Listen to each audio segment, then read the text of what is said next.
Never before made public. It's all about allegations a prominent local church knew its pastor was a pedophile and covered it up for years. In May, police arrested Bob Gray, pastor for 38 years at Trinity Baptist. Gray took the church from a couple hundred members to more than 5,000. And many were shocked when Gray was charged with capital sexual crimes against 3 girls and 1 boy, now adults. And more than 20 women have now come forward saying Gray molested them as children. And police say Gray admitted to French kissing little girls. Tonight, our investigation starts on a typical Friday night. First Coast News anchor Jeannie Blaylock has more. Number 1! Number 1, baby, number 1 in Florida. Friday night, it's football.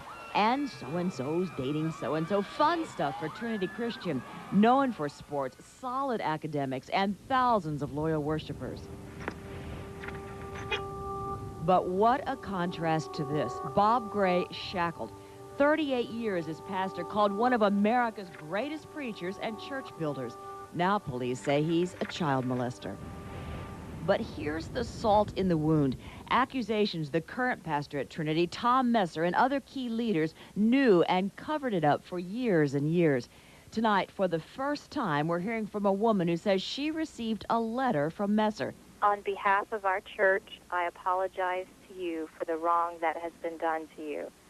Jane, as we'll call her, lives now in Maryland. The letter is signed in his service, Tom Messer. I took the letter to Trinity's lawyers. Attorney Ed Trent verified Messer did indeed write this letter.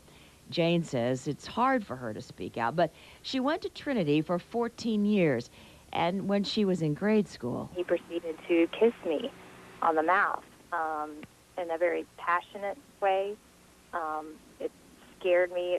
She says Bob Gray grabbed her arms and molested her in his office. The letter is dated a month before Gray's arrest. Jane says, look, in black and white, it says the church knew about Gray years ago and never went public. Quote, in 1992 and again in 1997, we dealt with the issue of his relationship with children. They knew he was a pedophile. In the letter, Messer also says, I have wrestled with trying to do the right thing in the face of this issue. But how much did Messer and top leaders truly know more than a decade ago? This woman we'll call Joanne. She's another alleged victim. Joanne says she knows firsthand there was a cover-up. And to her, seeing this photo, and especially that chair, is wrenching. We were standing up.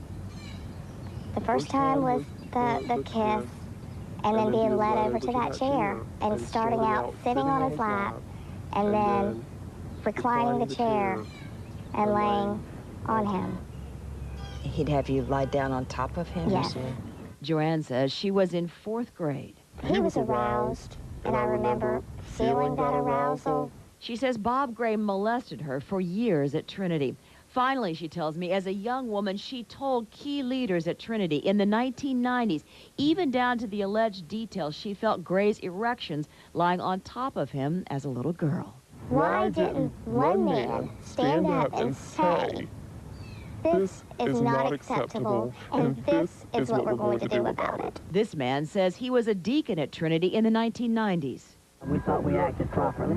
Rob, as we'll call him, says all the deacons were told about was Pastor Gray's inappropriate behavior.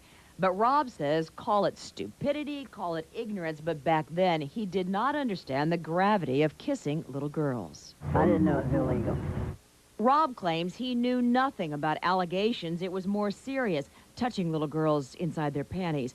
Now he says his heart goes out to the alleged victims, but for years he admits they were ignored. When the girls tried to speak up about this, what happened? These girls were looked upon as just scumbags, the dirt of the earth. How could they lie like this about Bob Gray? I resigned because the truth wasn't told.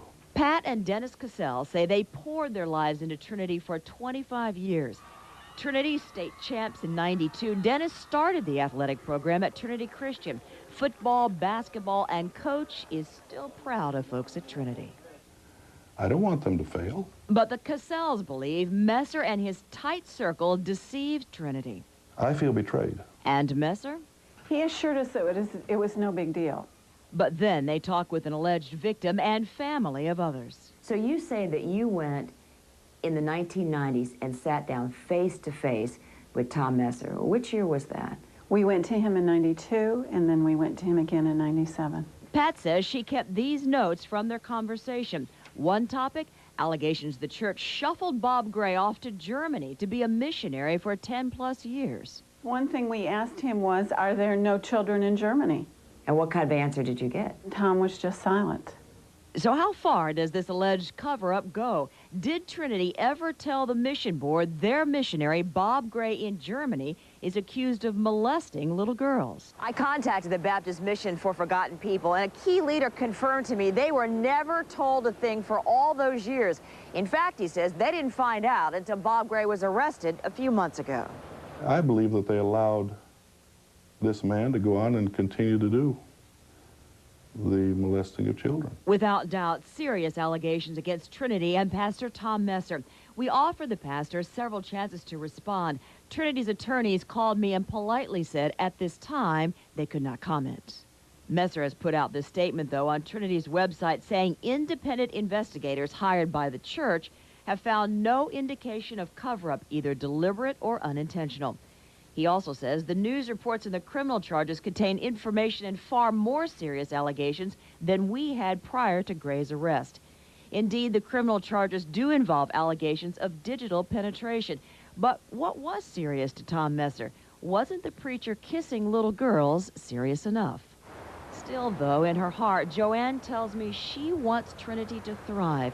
However, all my family and I have ever wanted was for them to tell the truth. Trinity needs to come clean. They need to tell the truth. Some of the alleged victims say what makes everything worse is seeing the church still supporting Bob Gray. Church members tell me Gray still lives in this house on the west side. He was arrested there in May. On the tax rolls, the sale price of the house, $222,000, and it is owned by Trinity.